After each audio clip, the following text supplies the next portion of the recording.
북한이 7년 만에 파견한 고위급 인사인 김성경 외무상 부상이 유엔 총회 연설에서 어떤 경우에도 핵을 절대 포기하지 않겠다고 강조했습니다.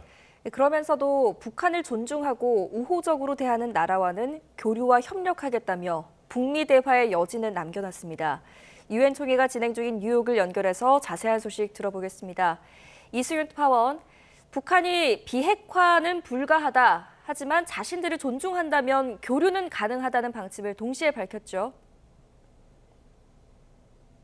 네, 그렇습니다. 북한의 차관급인 김성경 외무성 국제기구 담당 부상은 미국 뉴욕에서 열린 80차 유엔 총회 일반 토의 연설에서 우리는 핵을 절대로 내려놓지 않을 것이라고 강조했습니다. 또 그 어떤 경우에도 이 입장을 철회하지 않을 것이라며 비핵화를 하라는 건 곧 주권을 포기하고 생존권을 포기하며 헌법을 어기라는 것이나 마찬가지라고 말했습니다. 이어 며칠 전까지만 해도 미국과 동맹 세력은 핵전쟁 연습 선동을 자행하며 한반도 정세를 극도로 긴장시켰다면서 핵 보유가 한미일에 맞선 자위권이라고 주장했습니다. 그러면서 미국과 동맹국들의 침략 위협에 비례하게 전쟁 억제력이 강화돼 적들의 전쟁 도발 의지가 철저히 억제되고 한반도에서 힘의 균형이 보장되고 있다고 역설했습니다.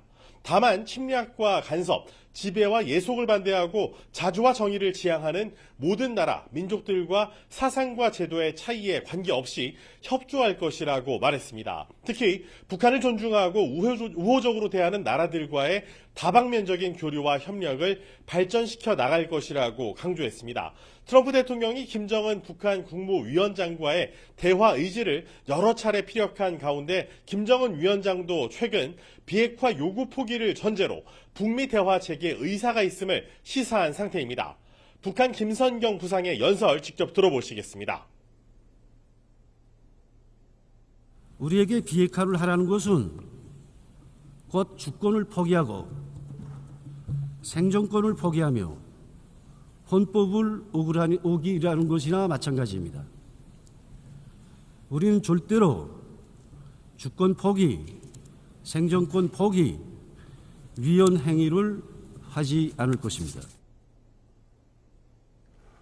네, 여기에 대해서 우리 정부의 입장도 나왔습니까? 네, 그렇습니다. 조현 외교부 장관은 북한의 유엔 총회 대표단 파견에 대해 국제사회와 대화를 하겠다는 것으로 읽힌다면서 긍정적인 입장을 밝혔습니다. 또 우리 정부가 보낸 남북 간 군사적 긴장을 완화하고 신뢰를 구축해서 궁극적으로는 평화를 정착해 나가야 되겠다는 메시지에 대한 화답이 있을 수 있다고 생각하고 있다고 말했습니다. 이어 작지만 그런 화답의 움직임도 포착되고 있다면서 경주 에이펙 정상회의 기간 이 북미 대화 전망에 대해 여러 가지 가능성을 염두에 두고 준비해 나가고 있다고 덧붙였습니다. 정부 고위 관계자도 아직까지 단정할 수는 없지만 에이펙 정상회의를 계기로 트럼프 대통령과 김정은 북한 국무위원장 간의 정상 외교가 재개될 가능성을 배제할 수 없다고 밝혔습니다. 앞서 트럼프 대통령은 집권 1기 때인 지난 2019년 6월 일본에서 열린 G20 정상회의를 마치고 예정 없이 한국을 방문해 전격적으로 판문점에서 김정은 위원장과 만난 전례가 있습니다. 이와 유사한 형태로 판문점 북미 대화가 이번에도 열릴 가능성을 염두에 둔 언급으로 풀이됩니다.